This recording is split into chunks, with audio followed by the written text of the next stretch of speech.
TIFU by confusing a dog treat for a cookie. This happened yesterday and I'm still cringing. So, I'm a freelance graphic designer, mid-20s, and I work from home. My office is basically my living room, which usually works fine, but yesterday I had a big in-person meeting with a new client. This wasn't just any client, they were from a very established, traditional firm, and I was really keen to make a good impression. My dog, Buster, a scruffy terrier mix with a penchant for mischief, usually behaves during work hours, mostly napping under my desk. I spent the morning making sure my apartment was spotless, dressed in my most professional but also cool freelancer outfit, and even brewed some fancy coffee. To be hospitable, I laid out a plate of store-bought chocolate chip cookies next to the coffee maker, a safe distance from Buster's usual hangout spot.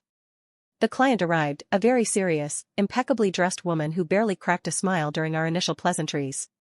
We sat down, got into the design brief, and I felt like I was nailing it. She seemed engaged, nodding thoughtfully. About 20 minutes in, mid-sentence about color palettes, I reached for a cookie, instinctively. I popped it into my mouth, ready for that familiar sugary, chocolatey goodness.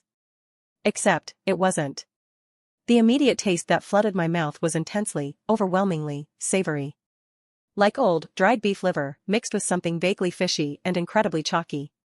My brain, which had been confidently discussing brand identity moments before, slammed on the brakes. My tongue registered a rough, granular texture, like sawdust compressed into a hard disk. I tried to chew, but it felt like biting into concrete. My eyes darted to the plate. Sure enough, amongst the round, dark brown cookies, sat several distinctly bone-shaped, light brown, crunchy nuggets. Buster's favorite training treats. The little menace must have performed some kind of covert operation, swapping out my snacks for his own. My face must have gone pale. I could feel the awful, gamey flavor clinging to every part of my mouth. I tried to swallow, but my throat recoiled. I had to get rid of it. Casually, I reached for a napkin, cupped my hand to my mouth, and discreetly, I hope, spat out the barely chewed dog treat. Apologies, I croaked, trying to regain my composure, my voice betraying my internal panic. I seemed to have grabbed the wrong snack.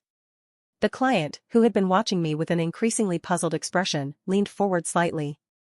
"Is that a rawhide bone?" she asked, her eyebrow raised. Then, to my utter astonishment, a low rumble started in her chest. It grew into a full, hearty chuckle. She actually laughed. Oh, my goodness. My golden used to love those. I recognized the smell. The ice, which had been frozen solid, completely shattered. We ended up bonding over pet stories for the next 10 minutes. She thought the whole situation was hilarious and completely endearing.